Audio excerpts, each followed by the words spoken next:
Hello Mayans, and welcome back to my channel. If you're part of the 80% who haven't subscribed yet but are watching this video, please consider subscribing down below. And don't forget to hit that little bell because then you'll be notified when I upload new content as well as post things to my community tab. And please also don't forget to like this video as well as share this video. As always, links to my Facebook, Twitter, and Instagram are down below as well. And in an exciting new development, I now have a PO box, so if you want to send me snail mail, look for that information there too. So I have to say, I wasn't quite sure what video I wanted to make this week. The last two ones have been pretty big productions, so I needed one to kind of just relax into. And what better way to relax than to talk about sex? So I looked through all my previous videos and, well, you know, I've talked about sex a lot. And there were two that caught my eye that I thought could be fleshed out, if you know what I mean. I can't believe I said that.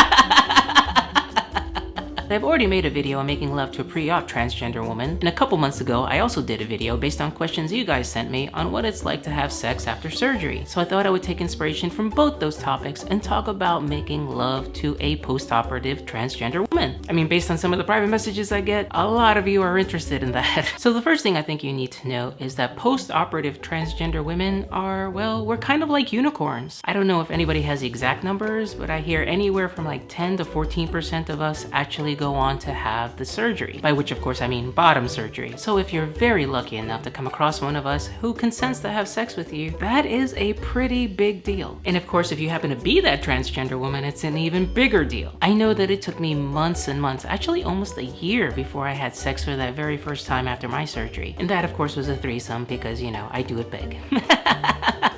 Paramount in all this should be that you treat her just like any other woman. And that seems sort of self-evident. You would think everybody would realize that, but you'd be surprised. I think too often trans women, both pre-op and post-op, are seen as somehow sexual playthings. That we are a ride in the sex carnival that nobody wants to admit they rode. And judging from the desperation and the emails that I get from these guys, there's clearly an expectation that we're somehow very, very different. I'm not quite sure in what way. I think a lot of it, of course, has to do with the fact that we lived a life previously as men. So I think for some men, there's an assumption that we're somehow a loophole in a taboo, that they want an experience of what it's like to be with a guy, but don't want to be with somebody who looks like a guy. And I've heard from some transgender women who are lesbians that cisgender lesbians can treat them that way too. So I'm here to say we're not a masculine loophole, okay? Don't treat us that way. It is disrespectful to our identity. The second thing you ought to know is that we're probably going to be very insecure about our bodies, especially our genitalia if this is the very first time we've had sex after surgery. Is this the case for every transgender woman? Obviously not. But it can be very, very nerve-wracking to wonder what your partner is thinking when they see your body for the first time, when they see your vagina for the first time. Obviously, communication is key. And yes, that is true for anybody having sex. But I know I appreciate some reassurance when it's somebody new that I've never been with before. Because too often after sex, I've heard of how they were somehow, you know, unsure of what to expect. And I really would have appreciated hearing that before we had sex. So we could talk honestly about those fears and what's about to happen. And as a transgender woman, she may have areas of her body that she doesn't want you to touch even after surgery. Or maybe she would be uncomfortable with certain types of language. There are also differences with our secondary sex characteristics and our genitalia that should also be considered. And perhaps best not remarked upon if you want to continue having sex.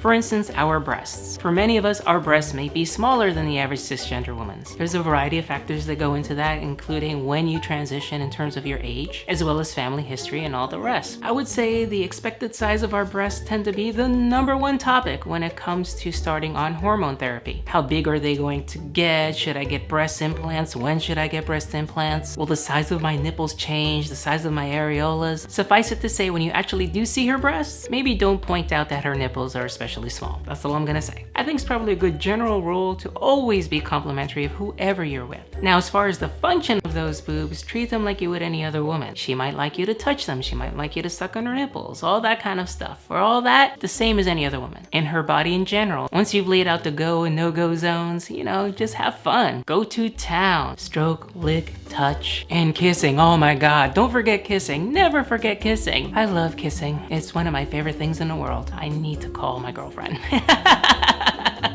Okay, and now we finally get to genitalia. Now, the transgender woman's neo-vagina, and that is the technical term for a transgender woman's vagina, is a miracle of modern science. I will say that right off. And let's start from the outside in with the vulva. Now, vulva is the technical term for the lips, for those of you who may not know that. And the vulva of transgender women is pretty much indistinguishable from any other woman's vulva. It might be a little smaller, it might be a little flatter, depending on the source material, but touching it is gonna feel great for both you and her. So touch it, it, stroke it lightly, do all that kind of thing that you're used to doing with any other woman. I should point out also that it's not made of plastic.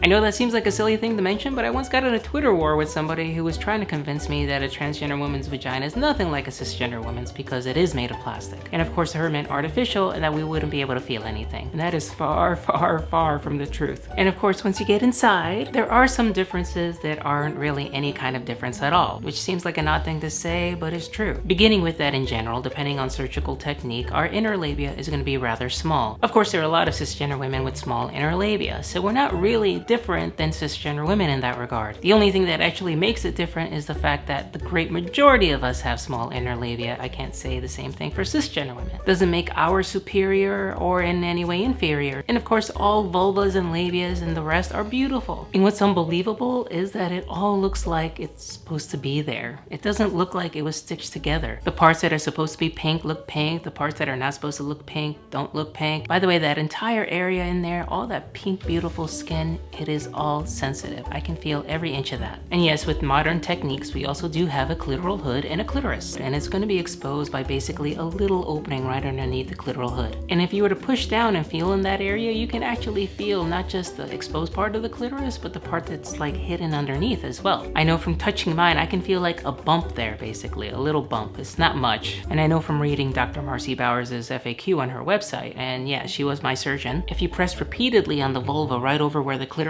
is, you can have an orgasm. I know that works for me very well when I masturbate. And of course, stroking it and using a vibrator on it will all also work the same way as it does with cisgender women. Check with her first, of course. It's a your mileage may vary kind of thing. But I know with me, I am so sensitive there that I don't want anybody to touch it directly right at first. Don't just go diving in there with your tongues and things and start licking away. And of course, if we just follow the vulva down, down, down, eventually we get to the opening of the vagina. Now, vagina is actually, I believe, from the Latin, and it means something like sheath. Because of course, we live in a patriarchal society and too much of our anatomy is defined as opposed to a man's anatomy. And in this case, what was meant by vagina is that it is a sheath or a penis.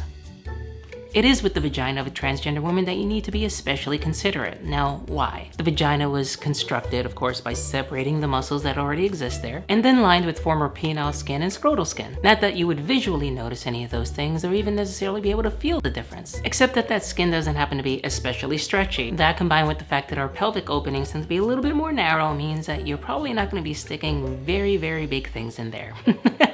So if you're wanting to use fingers, you might want to start off with one finger and then move on to 2 and then 3 and then see how far she's willing to go. And if you have a penis, be very, very gentle. I mean, that's a great rule for anybody, but just be especially cognizant of the fact that it may take her a while to kind of warm up and open up for you. And of course, that last difference is that generally we don't self-lubricate very well. The great majority of us are going to need some kind of lube before you put anything in there. Now here's where a new surgical technique is actually improving things quite a bit. It's still considered experimental, but Dr. Ting out at Mount Sinai, along with a transgender woman who actually pioneered the idea, is now using a new kind of tissue. And I believe it's called peritoneal tissue, and this new tissue apparently lubricates very, very well. I should probably check with a few friends of mine who've actually gotten that new surgery to see how well it's lubricating for them. Hello, how are you lubricating? So you've rubbed all the right parts, you've touched all the right parts, you got things sticking into the right parts.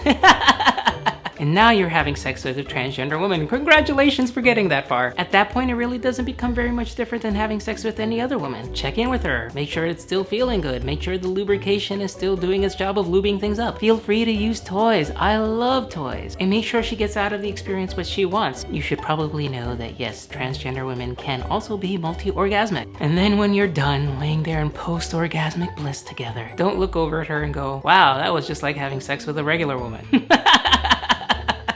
Well, I hope that you all enjoyed that, and I also hope that at least a few of you learned something you didn't know before. If you have any other questions or experiences you'd like to share about having sex with a transgender woman, please feel free to leave them in the comments down below. As I said earlier, of course, my socials are also down below in the info, and if you can spare a dime, I'd really appreciate it if you would support my Patreon. Some of the subscriber levels even allow you to personally message me or even talk to me over Skype, and I often even send out links to my videos before I make them generally available to the public. And on that note, please like my video, please share it, and please subscribe, and see you around the interwebs.